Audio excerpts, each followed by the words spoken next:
Everyone, good morning and welcome back to my channel. তো তোমরা সবাই কেমন আছো? আশা করি সবাই খুব ভালো আছো, আর আমরাও বেশ ভালো আছি। এখন ঘড়ির কাঁটায় বাজে ঠিক সকাল 8টা, আর এখন থেকে তোমাদেরকে সাথে নিয়ে আমি আমার আজকের দিনটি শুরু করলাম। এখন প্রায় 8টা বেজে গেছে, আর আমার সোনামা তো ঘুম থেকে ওই 6:30টার দিকে উঠেছিল। তো তারপর ওকে রুমের মধ্যেই রেখেছিলাম। এখন আর ঘুম থেকে উঠলে ওকে বাইরে নিয়ে যায় না, কারণ বাইরে এত পরিমাপে ঠান্ডা, আর এখন যদি ওকে সকাল সকাল বাইরে বের করি তাহলে ওর ঠান্ডা লেগে যাবে। তাই রুমের মধ্যেই রেখেছিলাম। যতক্ষণ না রোদটা বের হয় ততক্ষণ পর্যন্ত ওকে রুমের মধ্যেই রাখি। রোদটা যেই বের হয় সেই আমি আমার সোনামাকে বাইরে নিয়ে যাই। তো এখন দেখো, রুমের মধ্যেই যেটুকু রোদ এসেছে ওইখানে সোনামাকে শুয়ে দিয়েছি, আর মাথার মধ্যে তেল দিয়ে দিয়েছি। তো এখন সোনামা এখানেই শুয়ে থাক। এখন যতটা রোদ পারবে ততটা নিয়ে নিই, তারপরে একটু পরেই তো সোনামাকে ওপরে নিয়ে যাব। সোনামা যতক্ষণ এখানে শুয়ে আছে শুয়ে থাক, আমি তাকে আমার ব্রাশ করাটা কমপ্লিট করে নিই। সোনামা যেহেতু এখন রুমের মধ্যে একাই আছে, তাই দুধ বিস্কিটটা একেবারে আমি রুমের মধ্যে নিয়ে চলে এলাম। আমার কিন্তু ব্রাশ করা কমপ্লিট হয়ে গেছে। তো এখন সোনামার সাথে গল্প করতে করতে দুধ বিস্কিটটা খেয়ে নেব। সবার মনে একটাই প্রশ্ন, আমার সোনামায় বার্থ ওয়েটটা এত কম কেন? বা বয়সের পরিমাপও যে ওয়েটটা থাকে সেটাও কিন্তু আমার সোনামায়ের অনেকটাই কম কেন, সেটাই আজকে তোমাদের সাথে শেয়ার করব। আমার সোনামায়ের বার্থ ওয়েট 2 কেজি 300 থেকে 400-র মধ্যে ছিল। তো তারপর যখন সোনামাকে 13 দিন পর দেখাতে গেলাম, তখন সোনামায়ের ওয়েট ছিল 2 কেজি 150 গ্রাম। ভাবছো তো হঠাৎ করে এতটা কমে গেল কেন? বা বেবিরা যখন হয় তার তুলনায় ঠিক 1 থেকে 1.5 মাস পর ওয়েটটা হঠাৎ করেই কমে যায় কেন? তার কারণ হচ্ছে, যখন আর কি বেবি হয় তখন তো জল সমেত হয়, তারপরে আস্তে আস্তে ওর শরীর থেকে জলটা বেরিয়ে যায়, তাই ওয়েটটাও কম হয়ে যায়। আমি অনেকের মুখেই শুনেছি বার্থ ওয়েট যা থাকে তার থেকে মিনিমাম 100-150 বা 200 গ্রামের মতন পরের মাসে কম আসে। প্রথমে কিন্তু ওর ওয়েটটা শুনে আমিও ভয় পেয়ে গেছিলাম। ভাবলাম সোনামায়ের ওয়েট তো একেই কম হয়েছে, আর তারপর যখন ওকে 13 দিন কি 15 দিন পর যখন ডাক্তার দেখাতে গিয়েছিলাম আরও কমে গেল।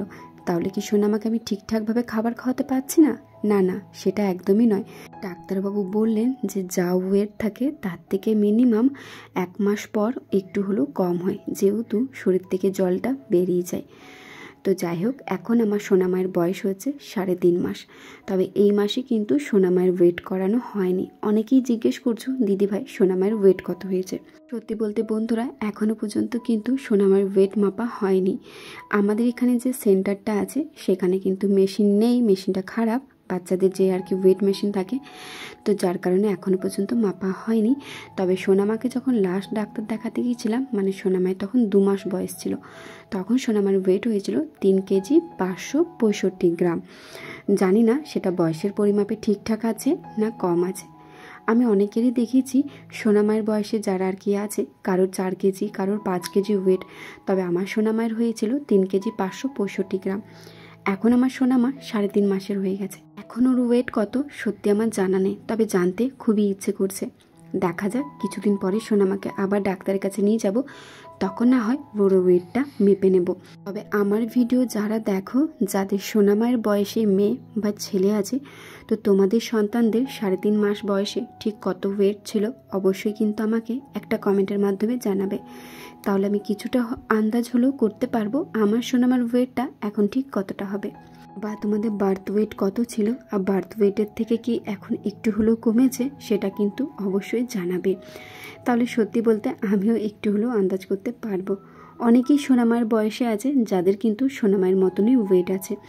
যাই হোক, এটা যদি তোমরা একটা কমেন্ট করো তাহলে আমি কিছুটা হলেও বুঝতে পারবো। আর আমার সোনামার ওয়েটটা এতটা কেন কমে গেছে সেটাও আমি তোমাদের সাথে একটু পরে শেয়ার করছি। তো এদিকে দেখো, মা এখন ছাদে চলে এসেছে আমার জন্য সকালের জলখাবার নিয়ে। তো মুড়ি, আজকে চানাচুর, আলু সেদ্ধ আর একটু ধনেপাতা দিয়েছিল। এখন তো শীতের সিজনে কিন্তু ধনেপাতাটা খেতে খুবই ভালো লাগে। আর সোনামাকে তো এদিকে তেল মাখিয়ে রোদে শুয়ে দিয়েছি। ও আপনার বিন্দাসে রোদে শুয়ে আছে, নিজের মতো করে এইদিকে ওদিকে সেদিকে তাকিয়ে দেখছে। আর এখন ওই যে বলেইছি, এখন আমার খাবারটুকু সময় পায় না, কোনো রকমের জল দিয়ে মুড়িটা শেষ করি। আর এতটাই স্পিডে খাই যাতে সোনামা কান্নাকাটি না করে ওঠে। তো সোনামাকে একবার করে দেখছিলাম আর একবার করে খাবারটা শেষ করছিলাম। তো বন্ধুরা এখন ঘড়িতে বাজে 10:30 আর এখনও কিন্তু আমরা নিচে যাইনি। এই যে দেখো সোনামা কিন্তু আবার ঘুমিয়ে গেছে, ওকে ব্রেস্ট ফিডিং করালাম আর ওই যে দেখো ঘুমিয়ে গেছে, আবার ঘুমোচ্ছে ও। তো এখন রোদে থাক, কারণ ওর যত রোদে থাকবে তত ভালো। তো এখনও কিন্তু আমার স্নান করা হয়নি, শুধুমাত্র ছাদেই খাবার খেয়ে নিলাম। তো তোমরা তো দেখলে মা খাবার দিয়ে গেছে, তো ছাদের মধ্যেই খেয়ে নিলাম। আর সোনামা এই যে এখন রোদে শুয়ে আছে, আর ও রোদ নিতে এতটাই ভালোবাসে, দেখো রোদে শুলে কিন্তু ঘুমিয়ে যায়। তখন এই যে একটু ঘুমোচ্ছে, তো যতক্ষণ পাচ্ছে ঘুমোক। ওকে আরেকবার যে আমি 10:30 11টার সময় তেল মালিশ করি, তো একেবারে তেল মালিশ করেই নিচে নামবো, তারপরে মায়ের কোলে দিয়ে হয় ওকে আগে স্নান করাবো, না হয় আমি আগে স্নান করে নেব। তো আমারও ভালো লাগছে না, কারণ তোমরা তো জানো আমার সকাল সকাল স্নান করা অভ্যাস, আর প্রায় 10:30 পৌনে 11টা বাজে এখনও পর্যন্ত স্নান হয়নি, তো একটা বিরক্ত ভাব লাগছে। তো কি আর করা যায়, আমার থেকে আগে আমার সোনামায়ের যত্ন।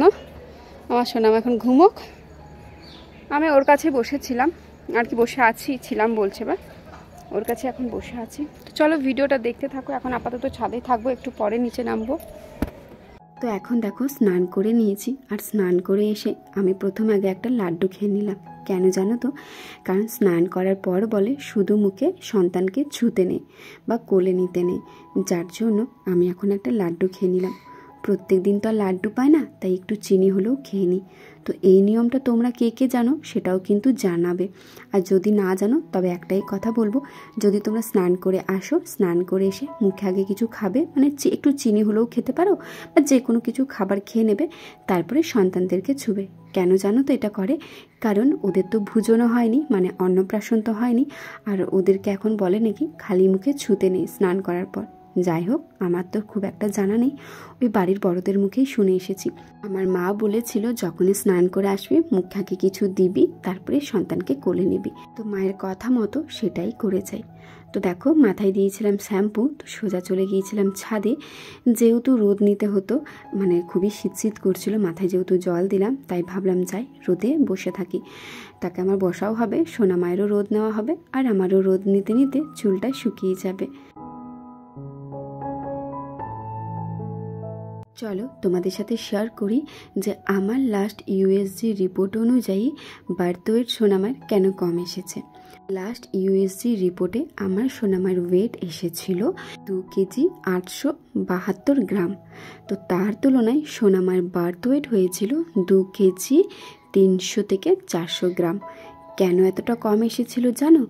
আমি তো শুনে অবাক হয়ে গিয়েছিলাম। যখন আর কি ডাক্তারবাবু আমাকে বললো সোনামায়ের বার্থ ওয়েটটা, তখন আমি ডাক্তারবাবুকে একটা কথা জিজ্ঞেস করলাম যে আমার সোনামায়ের তো লাস্ট ইউএসজি রিপোর্টে 2 কেজি 872 গ্রাম ছিল, তাহলে 500 গ্রামের মতন কম হলো কেন? ডাক্তারবাবু বললেন দেখো, তোমরা যখন লাস্ট ইউএসজি রিপোর্ট করতে যাও তখন কিন্তু পেটের ভেতরে একটা ফুল থাকে, আমি জানি না সেটাকে তোমাদের ভাষায় কি বলো, তবে যাই হোক পেটের মধ্যে একটা ফুল থাকে, তো সেই ফুলটা তো বাদ যায়, সেটা প্রায় 500 থেকে 600 গ্রাম বাদ যায়। তো লাস্ট ইউএসজি রিপোর্টে মানে বেবির ওয়েট যত আসে তার থেকে মিনিমাম 400 থেকে 500 গ্রাম ওয়েটটা কম হয়। এটা কিন্তু আমার জানা ছিল না। তো আমি তো অবাক হয়ে গিয়েছিলাম যখন আর কি সোনামার বার্থ ওয়েটটা শুনলাম, কারণ আমি একটা আন্দাজ করে গিয়েছিলাম, সেটা আমি তোমাদের সাথেও শেয়ার করেছিলাম। সোনামার লাস্ট ইউএসজি রিপোর্ট অনুযায়ী আমার তো 2 কেজি 800 গ্রাম ছিল, তা আমি ভেবেছিলাম হয়তো আরও 13-14 দিন মানে সময় আছে, তাহলে মিনিমাম 3 কেজি হয়ে যাবে। তো এতটা কম শুনে তো সত্যি আমি অবাক হয়ে গেছিলাম। তারপর ডাক্তারবাবু যখন আমাকে বুঝিয়ে বললেন যে কেন এতটা কম আসে, তারপরে গিয়ে বুঝতে পেরেছি। জানি না তোমাদেরকে আমি কতটা বোঝাতে পেরেছি। তোমরা একটা কথা বলো তো, তোমাদের লাস্ট ইউএসজি রিপোর্ট অনুযায়ী কি তোমাদের বার্থ ওয়েটটা কম এসেছে না বেশি এসেছে? আমার যেমন প্রায় 500 গ্রামের মতো কম এসেছে। আর তোমাদের কি এসেছে না এসেছে প্লিজ একটা কমেন্ট করে কিন্তু জানাবে।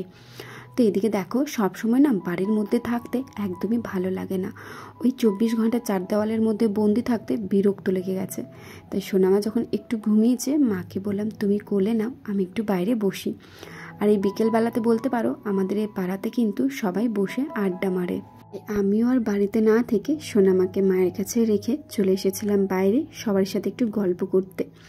আসলে সত্যি বলতে সবসময় না ওই ঘরের মধ্যে ভালো লাগে না, বাইরেও একটু বাইরে বেরোলে বলতে তখন তো সেভাবে কোথাও যাওয়া হয় না, তাই বাইরে যদি একটু 5 মিনিট বসি মনটা একটু হলেও ভালো লাগে।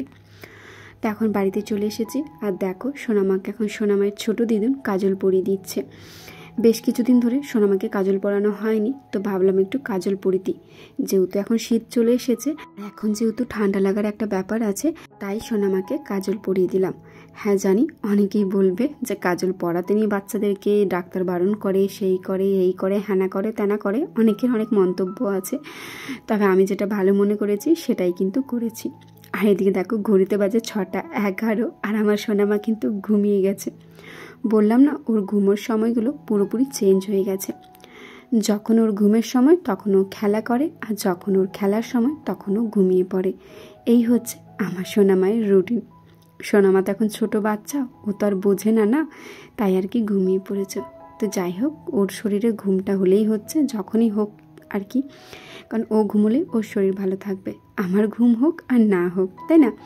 তো এদিকে দেখো আমি আর মা বসে গল্প করছিলাম, আর জানিও না বাবা কখন ব্রেড এনে ব্রেড টোস্ট করে দিয়েছে। আমার মনে হয় বাবা মারা এইরকমই হয়, সবসময় শুধু তার সন্তান কী করছে সেই দিকেই নজর রাখে। আমি কিন্তু বাবাকে একবারও বলিনি যে আমি টোস্ট খাবো। বাবা কখন দোকানে গিয়ে ব্রেড এনেছে, ডিম এনেছে, নিয়ে আমার জন্য টোস্ট করে দিয়েছে।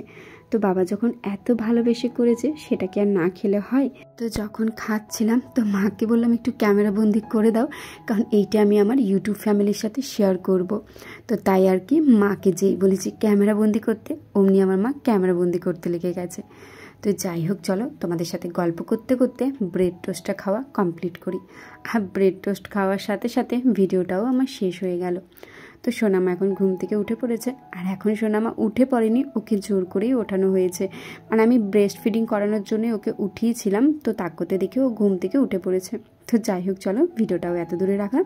ভালো লেগে থাকলে অবশ্যই চ্যানেলটির পাশে থেকেও। দেখা হচ্ছে খুব তাড়াতাড়ি অন্য কোনো নতুন ভিডিওতে। ততক্ষণের জন্য টাটা।